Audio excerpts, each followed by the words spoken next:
Major funding for KPBS Evening Edition has been made possible in part by Anderson Plumbing, Heating and Air, proud to support the mission of KPBS and privileged to serve San Diego clients.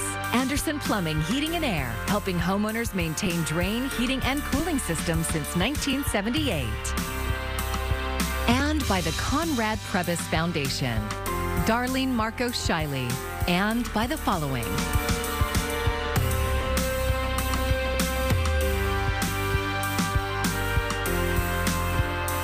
By viewers like you. Thank you.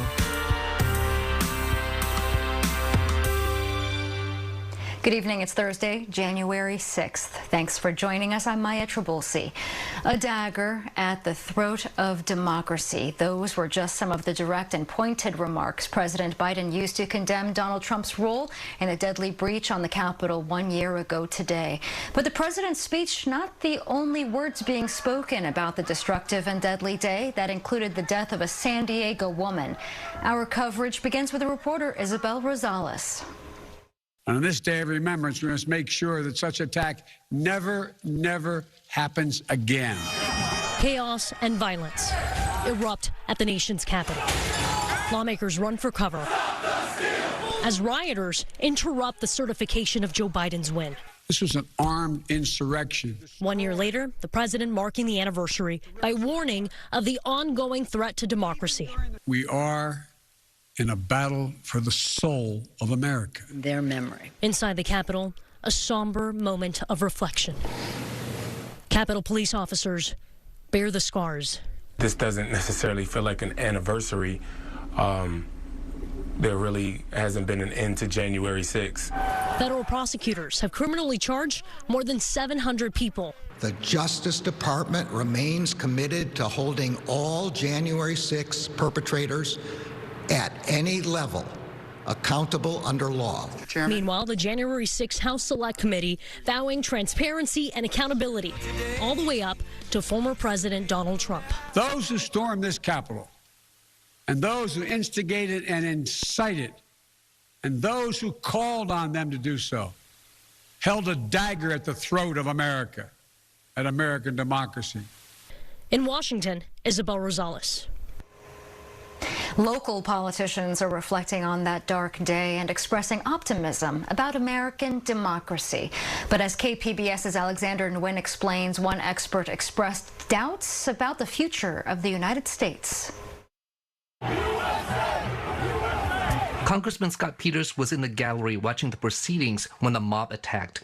He said it was a great shock to him and his colleagues. 1 year later, they're still trying to figure out what happened. We're on our way to figuring out exactly what happened, how to make sure it doesn't happen again. One of the insurrectionists killed that day was Ashley Babbitt. She was a former Air Force veteran and lived in Peters District. He remembers the chaos that happened that day. I remember being part of that and being amazed and upset that this could happen to what has to be one of the top terrorist targets in the world, the United States Capitol.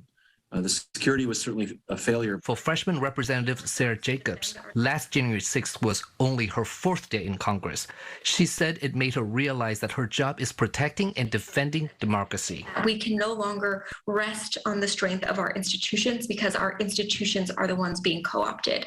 But as dark and scary and difficult as that all sounds, and it is, I believe that there is a path forward. As optimistic as some local representatives are, one political expert expressed doubt about the future of the United States. Barbara Walter is the author of How Civil War Starts and How to Stop Them. She told KPBS Midday Edition the seeds of civil war were sown last January 6th, and that the U.S. is now considered a semi-democracy. The United States was downgraded to anocracy for the first time after January 6th of last year. It hadn't been an anocracy since 1800, and it's no longer considered the world's longest standing democracy. So we are an anocracy, and that hasn't improved since Joe Biden has been in office. The UCSD political science professor says racism and the fear of changing demographics have been feeding dissent. Congressman Juan Vargas says he and his staff were ready to fight back the mob last January. He says he recognized how close our democracy came to failing that day. I mean, what would have happened if Donald Trump, as president, would have turned the military against the people? In other words, if he would have decided, I'm going to stay in office by using force. I mean, he at that point was still the commander-in-chief for another 2 weeks. He says he's disappointed in some of his Republican colleagues who, to this day, won't stand up against Trump for fear of losing an election. And it's sad. I mean, it's cowardly, obviously, but it's also sad. He praises Representatives Liz Cheney and Adam Kinzinger for standing up for the truth. Darrell Issa, San Diego's lone Republican representative, released a statement saying the weeks and months that followed the January 6th attack were, quote, devastating for the nation. But he spent much of the statement attacking the Biden administration. Alexander Nguyen, KPBS News. San Diego County health officials are urging everyone to avoid emergency rooms for COVID testing amid staffing shortages and rising hospitalizations. The fast-spreading Omicron variant has driven cases up in California nearly 500% in the last 2 weeks, while hospitalizations have doubled since Christmas. Johns Hopkins University now says 1 in every 6 Americans has tested positive since the pandemic started. Reporter Chris Nguyen has more. In the fight against COVID-19, growing confusion as America faces more uncertainty. The virus wreaking havoc on businesses, many dealing with more employees calling out sick. Near Buffalo, New York, Starbucks workers walked out over COVID concerns. The needs of the business are not my concern. The needs of my fellow coworkers and partners and customers are my concern. The American Medical Association blasting the CDC's decision not to require a negative test for asymptomatic people to end their isolation period after only 5 days.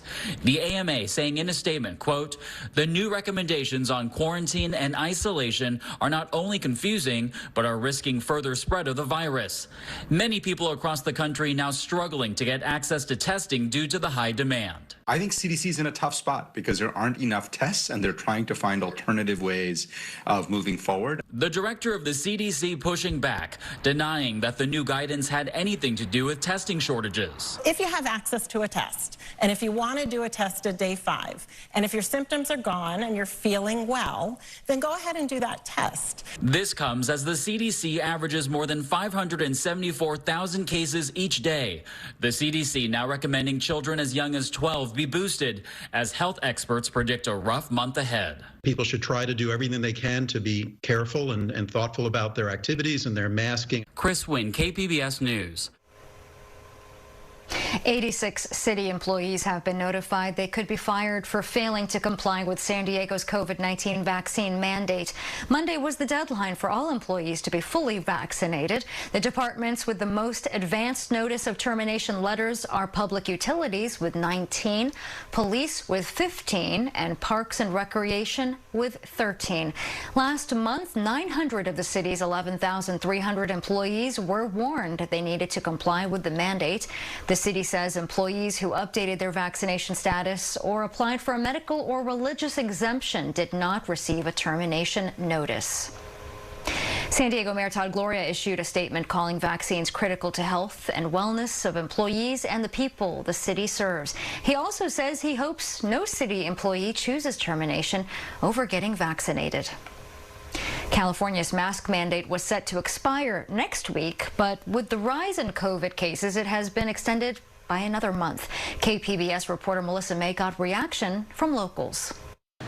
California announced it's extending the statewide indoor mask mandate until at least February 15th due to the rise in COVID-19 cases. Currently, mask wearing is required for everyone, regardless of vaccination status, in all indoor spaces, such as bars, restaurants, and retail stores. It's not us. Trust me, it's not us. It's just, we're just following the guideline. Cesar Vallon is the managing partner at Cloak and Petal in Little Italy. You know, we're so used to this now, so we just roll with the punches here, you know, and we really try to focus and channel our energy on the things that we can control. Cloak and Petal serves between 2,000 and 2,800 guests a week, and most of them are understanding of the mask mandate. This time around, it has probably been the least stressful on our team members than it has been in the past. At the very beginning, there was a lot of arguments, people yelling, people trying to spit on people. It was bad, and now we haven't had to, knock on wood, deal with any of that stuff recently. Del Cerro resident Kevin Donahue was enjoying lunch in Little Italy Thursday. He says he's fine with having to wear a mask a little longer. I think what the state of California is doing is legitimate. I think that it's this is our pandemic right now, and it'll be over at some point, and it'll become endemic instead, and we can move on. But I think at this time it's good to be responsible to our neighbors and wear a mask when you're indoors. Valen has some advice for those who are dining out. Just to the people out there going to restaurants, just know that we're not out there making the rules, and just be easy on these people. I mean, a lot of them are working extra hours because people are being called off because of exposures or COVID. Health officials announced as February 15th approaches, they will reevaluate the COVID situation across California and whether the mask mandate will be lifted or extended. Melissa May, KPBS News. It was back to court this morning for the case against the San Diego Unified School District over their vaccination mandate. Prompted by concerns the district planned to move ahead with the mandate in spite of what the judge ruled. The judge in the case said the district was not in violation of the ruling because the judgment had actually not yet been signed. The judge did initially rule in favor of the Let Them Choose group who filed the lawsuit against the district. Once the judgment is signed, the district could then file an appeal. The district is able to tie this case up in appeal for a year and have the judgment stayed, then essentially our victory is hollow and they win just by delaying. SDUSD has suspended its off-season athletics until the end of the month because of the surge in COVID cases seen in the county. Hundreds of children in National City were tested for COVID-19 today ahead of their return to school on Monday. And as KPBS reporter Alexandra Rangel shows us, that's not all they got in celebration of Three Kings Day. The National School District and the California Highway Patrol joined forces to give more than 400 children a special gift to celebrate Three Kings Day. It's a holiday celebrated by many Latino families. CHP officer Salvador Castro says it's an event they do every year for the community, and this year it was held at Lincoln Acres Elementary. For me, this has been something that I've always liked to do because I've celebrated since I was a kid, Three Kings Day. We wait, and that's the day we open our stocking. So I know a lot of families here in San Diego celebrate it. When Castro heard there would be hundreds of kids getting tested on Thursday, he worked with the mayor to organize the joint event. Yeah, he's like, I know what I want. Although a free toy is a great incentive to get tested, Castro says we're giving to any kid that comes in, whether they test or not, they get a toy. So they're really happy of that. That even though he wanted the bicycle, somebody else got the bicycle, but he's really happy that he's going to get a little gift today. Araceli Cuevas, a mom of 2 boys at National School District, says the free toys are very much appreciated. But she adds getting her kids tested before they go back to school on Monday is important for her. It does worry because you don't know where they have been, if they have it, if they don't have it. She says seeing other families in the school district take the same precautions gives her peace of mind. National City Mayor Alejandra Sotelo Solis says that's what it's all about. We saw folks waiting at 5:30 in the morning to get the rapid test kits, and there was 2 in each box. And those are the parents and family members of the youth that are here waiting. More than 400 students were in line to get tested. Each student was given a rapid test plus a PCR test, all in the hopes for a safe return to school. We spotted one kid on his way home who received just what he wanted for Three Kings Day. Have a good day, guys. Alexandra Rangel, KPBS News. The public's help is being sought by authorities to help find the suspect who vandalized a wall at San Dieguito Academy High School. The spray-painted vulgar slurs were left on New Year's Day. The San Diego Sheriff's Department has released surveillance photos to help identify the suspect who was seen running away towards Santa Fe Drive. The suspect was wearing a red sweatshirt, dark jeans, and dark shoes at the time. Anyone with information is asked to call or leave an anonymous tip with Crime Stoppers at the number 888-580-8477. A group of gun owners, including some from San Diego County, are suing to block the enforcement of a new state law. AB 173 allows personal information collected during gun and ammo purchases to be shared with research centers studying gun violence. The lawsuit filed in San Diego federal court claims that disclosure of their information will subject the plaintiffs to harassment and threats by those hostile to guns and gun owners. The California Attorney General says the law is aimed at improving public safety. In the midst of the COVID crisis, there is some hope tonight for community college students who could use a helping hand. KPBS education reporter MG Perez has more about the free tuition offered to students who need it the most. Brenda Martinez is in her second semester as a San Diego City College student. COVID has forced much of her learning to be online, right here at the table in her kitchen, where she spends time with her 12-year-old son, Giovanni. No wonder why you want to. All my classes are getting paid right now through Promise. The San Diego Promise program gives Brenda 2 years free tuition and grants money for textbooks that she is using in her studies to become an alcohol and drug counselor. Her story also includes a 4-year-old daughter she is working to gain custody of, and she is a recovering drug addict. I just know I'll be good at it. I know that I have passion for the addict, for the lost, for the people that are like less fortunate. The Promise program is available to eligible high school graduates or GED students attending San Diego City, Mesa, Miramar, or the continuing education community colleges. Private donations also fund students who are veterans, undocumented, or come from foster homes. Promise program coordinator Luke Benchaka is also its most devoted supporter and cheerleader to marginalized students. It's an investment for you. We believe in you. We believe in your future. We believe in your family. We believe in your journey. And we believe that your journey can start here at the Community College District here in San Diego. Money's always been a challenge for me. 18-year-old Abraham Aguilar Galan is a freshman Promise recipient.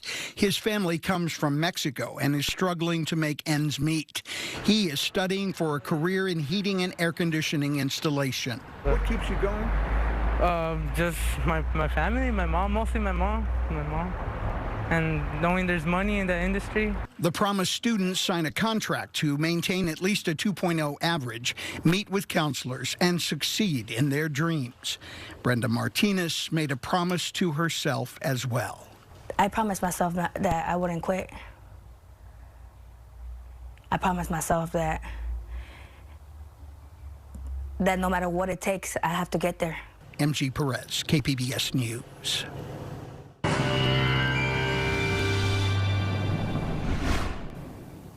We continue a warming trend for many as we head through next week. Here we're going to be talking about those temperatures on the up and up, especially compared to where we were through parts of December. More clouds as we head into Monday and staying dry. That's going to be basically the big part of our story here. We're not going to see much in the way of moisture. The marine layer, yes, it has been out there and it does come back tonight. Places like Oceanside certainly noticing the potential for some fog, but overall 50 for the low in San Diego. Ramona coming in at 37, 40s for Borrego Springs. Heading through your Friday here. Next storm system pushing into Northern California might make some showers into Central California, but still well away from us as we keep things warm and dry. So really not talking about too many changes here. Again, breaking away from that morning low clouds out there and getting into afternoon sunshine. 63 for the high in San Diego. Chula Vista coming in the lower 60s. So we're looking quiet as we head through the end of the work week and into the weekend, which is mild considering it's January. I told you those numbers are going to be quite a bit warmer than where we were through much of December, or parts of December, I should say. So the weekend at the coast in the 60s, in fact, headed to the mid 60s, upper 60s by Monday, but that's when we start to notice more clouds, and there will be enough energy here to create clouds for many locations, although not enough to create any precipitation, not enough moisture with that. Temperatures climbing through the 60s for our inland communities and making it to the lower 70s by Monday. We could even be in the mid 70s come Tuesday. So that's part of that mild warming trend heading into into next week. You can see those clouds fairly persistent for mountain locations, keeping us in the 40s as we head through a lot of the weekend and into next week. And for our desert communities, we do have some more clouds on Monday. Temperatures, though, largely staying in the 70s as we head through the next 5 days. For KPBS News, I'm AccuWeather meteorologist Melissa Constanzer. Double Dutch is a cherished childhood pastime, but KPBS race and equity reporter Christina Kim says some local women are reclaiming jumping rope as adults and creating a healing space in the process. Any given Wednesday night at the Allied Gardens Community Center, chances are you'll hear the sound of music echoing off the basketball court cement. You'll also hear the sound of women all over the age of 40 laughing and playing Double Dutch. I'm excited when I come to Double Dutch. Like when I know it's Wednesdays, you can ask my husband and my son. I'm like, it's Double Dutch Wednesdays. Now we're getting ready to jump. That's Citra Shields, the captain and founder of San Diego's 40-plus Double Dutch chapter. She first started the club last summer after seeing a viral video on Facebook about the original 40-plus Double Dutch group in Chicago. And I said, wait, where are these women? I need friends like this. She organized a club and then started spreading the word locally. And I put these videos together and I put it on Black San Diego and asked, hey, I'm looking for women over 40. If you're interested, DM me. And I had about 50 plus women. 15 of those 50 women became the core San Diego chapter. They're all older than 40 years old and proud of it. Get my number showing. In fact, their ages are emblazoned on the back of their club t-shirts. That's the only rule. Everyone's welcome, but you have to be a woman and you have to be over 40. We don't want to deal with men, with boyfriends, with husbands. We don't want to deal with kids. We want this to be a time for us. Pamela Robinson is the founder of the first 40-plus Double Dutch group in Chicago, and she oversees over 100 sub-clubs around the world. We want this to be a time for us because at the age of 40, you do so much for other people. We're always doing for other people and holding everything together for everybody else. So we need some time to just hold ourselves together. Back in San Diego, Rosa Barr Williams has been part of the group since the beginning.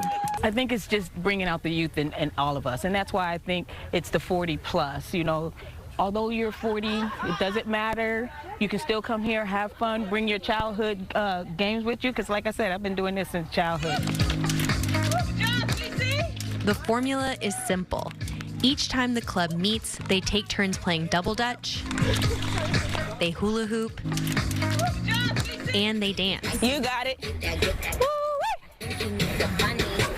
It's really good exercise, but it's also more than that. I've had several horrible days, and if it wasn't on a Wednesday where we do meet, it was one of my sisterhoods in the back behind me, all of my sisters being able to help me out, being able to just reach out outside of the whole jump.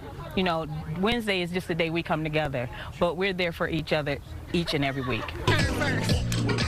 And that sisterhood is exactly what Regina Dixon-Reeves was looking for when she joined the group after moving to San Diego in July. We have such a small black population in San Diego, about 5%. And so I was just looking for people who kind of looked like me, who had some of the activities that I did. Shortly after moving, she had to get emergency dental surgery. She didn't know anyone. It was Rosa, her fellow jumper, who took care of her and told her, "Girl, you're here by yourself. I'll drive you. I'll see about you. I'll make sure that you're all right, right?" If I hadn't had this group, I wouldn't have had that connection, right? In the end, it's a place all their own, where they can reconnect with who they used to be. For an hour, hour and a half, you get to just kind of laugh and joke and be a kid again. Be a black girl. That is wonderful, because one thing about it, many of us black girls, we grew up a lot too fast, and so this gives you a chance to revisit that. Because sometimes, in order to be an adult in this world, it helps to remember what it was like to be a kid again, which is why every Wednesday, these local San Diego women are making the time to lace up their sneakers and play until the lights go out. Christina Kim, KPBS News. A pair of new films open this Friday in theaters, and KPBS cinema junkie Beth Accomando says you can seek one out and avoid the other. On the surface, Ashgar Farhadi's A Hero is about a man on a 2-day leave from prison. Rahim is trying to resolve a debt with his angry ex-father-in-law so he doesn't have to return to prison. But as he tries to find a solution, he becomes embroiled in a spiraling series of events that call his honor into question and expose social and political issues in present-day Iran. And while the focus is on Rahim, the film also highlights the second-class status of women who can be treated like property and denied many freedoms. A Hero recalls Italy's neo-realist films, but also reveals a style uniquely its own. Leaving the subtlety of A Hero behind, we have the female action film, The 355. Remember that story that they told us about in training?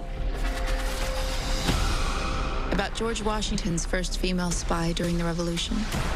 They called her Agent 355 because they didn't want the world to know her real name. But her legacy lives on. And maybe she's turning in her grave about how that legacy is put to use in this spy thriller, which hopes that by offering a female spin on a strictly formula idea, it'll find an audience. But it serves up bland but aggressively fast-cut action and almost as many endings as Return of the King to exhaust but never satisfy the audience. A stellar quartet of actresses are wasted in a strictly routine thriller. Beth Accomando, KPBS News. You can find tonight's stories on our website, kpbs.org. Thanks for joining us. I'm Maya Trabulsi. Good night. Major funding for KPBS Evening Edition has been made possible in part by Anderson Plumbing, Heating and Air, proud to support the mission of KPBS and privileged to serve San Diego clients. Anderson Plumbing, Heating and Air, helping homeowners maintain drain, heating, and cooling systems since 1978. And by the Conrad Prebys Foundation, Darlene Marco Shiley, and by the following.